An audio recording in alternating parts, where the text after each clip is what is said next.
كنت متعصب على الموضوع ده، ويعني انا مش مبسوط. هما بنفسهم بيسمعوا اصوات غضب احيانا. قاعد في الاوضه ومتضايق. انا يعني هو متعصب على الموضوع ده، ويعني انا مش مبسوط. هما بنفسهم بيسمعوا اصوات غضب احيانا. قاعد في الاوضه ومتضايق.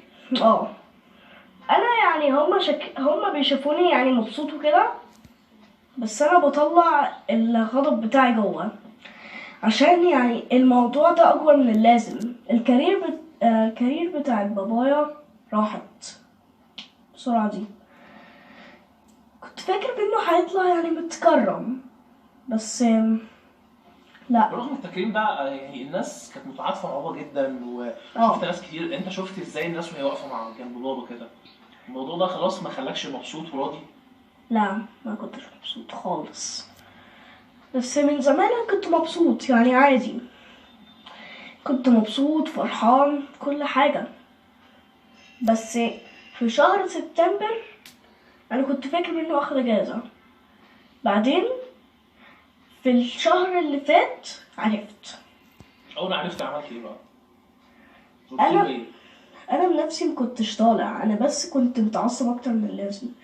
اول لما انا سمعت الجملة اللي هو قالها قال لي بقى اول لما هو كان بيعمل لايف يعني من شوية، انا يعني ما كنتش مصدق نفسي. اكني يعني وقفت، اكني اتشليت مرة واحدة كده.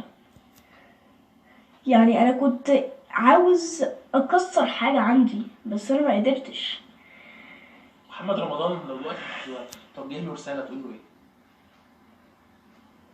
هقول له هو ليه عمل كده. هو عارف انه ما ينفعش ياخد صورة، وحتى لو هو اخد، هو ما ينفعش يوريها لاي حد.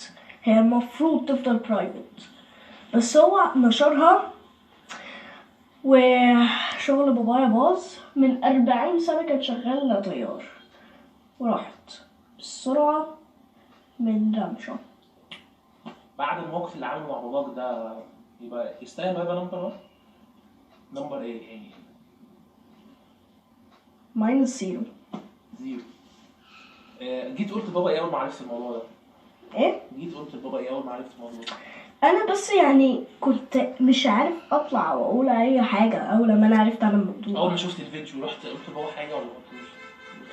انا ما قلتش لاي حد حاجة. حتى اول لما انا اروح المدرسة انا بس هفضل ساكت. نفسك تبقى طيار؟ اه. اشمعنى ليه نفسك تبقى طيار؟ عشان انا يعني طالما ان بابايا كان طيار، انا عاوز ابقى طيار، وعاوز ابنائي يبقوا طيارين وكده. انا عاوز العائلة كلها طيارين؟ الموضوع ده كان ذكرى وحشه في حياتك؟ اه. طب لو الموضوع ده اتحل انت هتنسى ولا هتفضل فاكره؟ الموضوع ده اتحل، هفضل فاكره، عشان ده كانت ريسك كبيرة. فبرضه لو اتحل او متحلش برضه هفتكره. هتفتكر ايه لمحمد رمضان او تحب تقول له ايه اخيرا؟ يعني هو لو جالك البيت محمد رمضان دلوقتي وقال لك انا اسف هتتقبل ولا هتقابله ازاي؟ انا يا دوبي بس هفضل في الاوضه وهقفل اللوك. انا مش عاوز ترفض انا هرفض.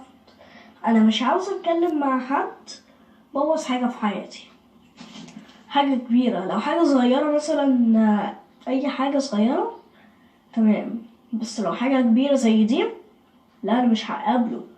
انا يعني مش هتكلم معاه حتى لو هو بقى صاحبي. هستعمل الكتاب عشان اتكلم معاه. تكتب له تقول له ايه؟ اي حاجه. والله انا مش عاوز حتى اقول اسم محمد كده. تكتب له تقول له ايه؟ اي حاجه. بس والله انا مش عاوز حتى اقول اسم محمد كده. مش عاوز حتى اقوله. مش عايز تجيبه على لسانك خالص؟